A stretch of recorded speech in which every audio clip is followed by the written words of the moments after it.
एक शाम प्राची टीवी पर सीरियल देख रही होती है। तभी उसकी सास वहाँ आती है। अरे सीरियल में तो ऐसे मग्न है जैसे आज रात का खाना पड़ोसी आकर बनाएंगे। मुझे पता ही नहीं था आपने अपने बेटे की शादी पड़ोस में भी की हुई है। हैं? मतलब? मतलब इस घर में सारा काम बहू ही करती है, आप तो सिर्फ खर्राटे मारती हैं। अच्छा जी, फिलहाल तो तुम आराम फरमा रही हो, चलो जाओ, ये मेरे टीवी देखने का समय है। आहा, इसीलिए मुझे भगाया जा रहा है। सॉरी, अब तो बिल्कुल नहीं जाऊंगी। प्राची की इस बात पर दोनों सास बहू के बीच टीवी रिमोट के पीछे बच्चों जैसी छीना झपटी शुरू हो जाती है, जिसके बीच श्लोक भी काम से घर वापस आ जाता है। आज मेरी चूहे बिल्ली की जोड़ी किस बात पर झगड़ रही है? अरे तेरे बीवी मुझे टीवी ही नहीं देखने दे रही। अरे तुम्हारी मम्मी मुझे खाना बनाने के लिए फोर्स कर रही है। अरे वाह, ऐसे बेतुके रीजन पर तो बच्चे भी झगड़ा नहीं करते। अरे मुझे कुछ मत बोल, सब इसने ही शुरू किया है। हाँ हाँ, जैसे आप तो बहुत दूध की धूली है ना। अरे बस दोनों चुप। प्राची जाओ, खाने की तैयारी करो। और माँ तुम छोड़ो, तुम्हें क्या बोलूं, शांति से अपना सीरियल देखो, मुझे दोबारा लड़ने की आवाज सुनाई नहीं देनी चाहिए। ऐसा बोलकर श्लोक वहाँ से चला जाता है, जिसके पीछे पीछे प्राची भी कुछ न कुछ बड़बड़ाते हुए रसोई में चली जाती है। हाँ हाँ, सासू जी को तो कुछ बोलेंगे ही नहीं, बस मुझ पर ही हुक्म चलता है, खाना बनाओ, जैसे मैं इनके घर में खाना बनाने के लिए आई हूँ। इसी तरह शाम बीतती है और रात को श्लोक और प्राची की सास खाना खाकर सोने चले जाते हैं, लेकिन प्राची गुस्से में कुछ खाए बिना काम में ही लगी रहती है। इस घर में किसी को घंटा फिक्र नहीं पड़ता, मैं खाऊं या भूखी रहूं। प्राची कुछ देर के लिए रसोई से बाहर जाती है और जैसे ही वापस आती है तो वहाँ दूध का भरा ग्लास देखकर हैरान रह जाती है। फिक्र पूरी है, बस दिखाना नहीं है। प्राची दूध पीकर सोने चली जाती है और अगली सुबह एक बार फिर सास बहू का कार्टून नेटवर्क स्टार्ट हो जाता है। ये तुमने ही किया है। अरे अजीब जबरदस्ती है, मैं बोल रही हूँ मैंने कुछ नहीं किया। दोनों ने मिलकर पूरे घर को पागल खाना बनाया हुआ है। यहाँ कोई नॉर्मल इंसान तो रह ही नहीं सकता, इसीलिए अब पड़ोसी क्या रिश्तेदार भी घर आने से कतराते हैं। और सुन बेटे, तू भी चंगा, तेरी माँ भी चंगी, तेरी बीवी भी चंगी, रिश्तेदार।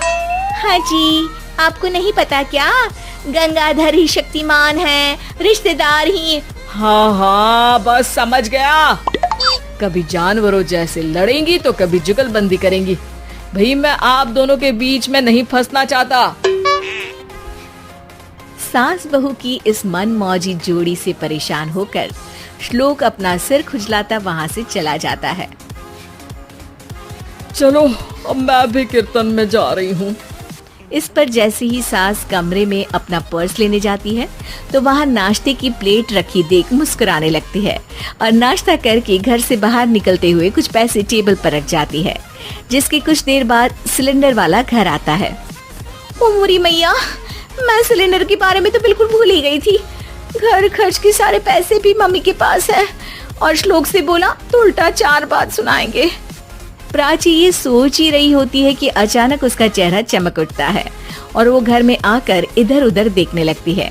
तभी उसकी नजर टेबल पर रखे पैसों पर पड़ती है, जिन्हें वो सिलेंडर वाले को दे देती है। ये सब श्लोक देख लेता है। अच्छा बेटे, इतना बड़ा घोटाला, सबके सामने मैं तेरी दुश्मन और पीठ पीछे तेरी मेरी यारी। इस पर श्लोक एक प्लान बनाता है और शाम को सब एक साथ बैठे होने पर बोलने लगता है। माँ, तुम दोनों की बहुत लड़ाई होती है, इसलिए मैं सोच रहा हूँ कि प्राची को उसके घर छोड़ाऊं, इससे वो भी खुश रहेगी और तुम भी। अचानक श्लोक की ये बात सुनकर सास बहू शौक से उसकी तरफ देखती हैं। अरे ऐसे कैसे घर छोड़ाओगे, मुझे कहीं नहीं जाना। अरे तुमने बोला नहीं पर मैंने सुन लिया, तुम्हें मम्मी के साथ रहना अच्छा नहीं लगता, मुझे पता है। अरे वो अरे, जब बहू खुद कुछ काम बोले तो वो तुझे सुनता नहीं, और अब जो इसने बोला ही नहीं वो तू समझ गया। जब उसे नहीं जाना तो फिर जबरदस्ती क्यों कर रहा है? अच्छा, फिर आपको मौसी के घर छोड़ाता हूँ, बस अब आप दोनों एक घर में एक छत के नीचे नहीं रह सकती। मैं इस टॉम एंड जेरी की जोड़ी को और नहीं झेल सकता। है? ऐसे कैसे नहीं रह सकते? तुम्हें इतनी दिक्कत है तो तुम्हारा बोरिया बिस्तर पैक कर देती हूँ, लेकिन मम्मी जी कहीं नहीं जाएंगी। बिल्कुल यही सुनना था मुझे। अगर दोनों में इतना ही प्यार है फिर हर वक्त ये लड़ाई का नाटक क्यों करती हो? देखा मैंने कैसे माँ किचन में दूध रखती है और तुम उनके लिए कमरे में नाश्ता रखती हो, और कैसे वो पहले ही तुम्हारी दिक्कत समझकर घर में पैसे रखकर बाहर जाती है। अरे भाई, इतना ड्रामा तो डेली सोप में भी नहीं होता जितना तुम दोनों ने इस घर में फैलाया हुआ है। तू हमें टॉम एंड जेरी बोलता है ना, तो याद कर वो दोनों भी एक दूसरे को बाहर वालों की बुरी नजर से बचाने के लिए हमेशा सबके सामने लड़ते थे, लेकिन अकेले में दिक्कत के समय मदद भी तो करते थे। बस हमारा रिश्ता भी कुछ ऐसा ही है। और वैसे भी अगर सास बहू में तू मैं नहीं होती तो दुनिया वालों को कहानियां कैसे मिलेंगी?